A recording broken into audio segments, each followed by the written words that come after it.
চতুর্থ শ্রেণীর শিক্ষার্থীরা তোমরা একটু বোর্ডে খেয়াল করো, এখানে 3টা দশমিকের যোগ অঙ্ক উপরে নিচে আমি লিখছি, একটু খেয়াল করো আমরা কীভাবে করবো। দেখো আমরা আমাদের যে সাধারণ যোগ বিয়োগগুলো করছি এগুলো ওইভাবেই, এগুলো দশমিক আছে এটা নিয়ে চিন্তা করার দরকার নেই, একটু খেয়াল। তাহলে এখন আমরা এই 8 আমরা কী করবো এখন দেখো 8 কি এখানে যোগের সময় 8 কি বসে যাবে?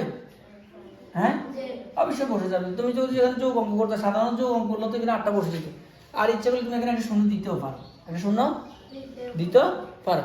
মানে এই ঘরটাকে তুমি কি করলা? পূর্ণ করলা, শূন্য দিয়ে ঘরটা পূরণ করলা। 8 সাথে সাথে 3 যোগ করো, 10 শূন্য, ওই যে সাধারণ যোগ থাকে 1 3 এর 4 4 4 8। এটা হলো আমরা সাধারণ যোগ করলাম। সাধারণ যে যোগগুলো আমরা যেভাবে করি ঠিক এইভাবে করব, দশমিকে শুধু বরাবর করে বসিয়ে দিব, এটাই আমাদের কাছে, অন্য কাজ নেই। আমরা এবার এটা দেখি, 5 5 এ 10 এ 0 থাকে কত? 5 আর 1 6, 6 সাথে 2 যোগ করো 8, 6 2 8, আর 6 আর 1 7। আমরা এই দশমিকটা এখানে বসাই দিই, এটাই আমাদের কাজ।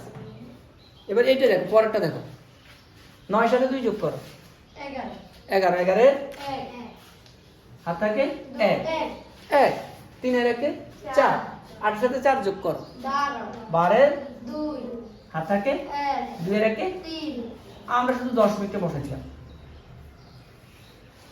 তাহলে একটু খেয়াল করো কাজটা কি, দশমিক যোগ অঙ্ক কি অন্যান্য যোগ অঙ্ক থেকে কি কঠিন? আমরা যে অন্যান্য যোগ অঙ্কগুলো করছি একদম ওই রকমই, ওই নিয়মে আমরা শুধু দশমিকটা বরাবর করে কি করলাম? বসিয়ে দিলাম। অন্যান্য যোগ অঙ্ক আমরা যেভাবে করছি এটাও এইভাবে করবো, শুধু দশমিকগুলো বরাবর করে আমরা বসিয়ে দিব, ঠিক আছে?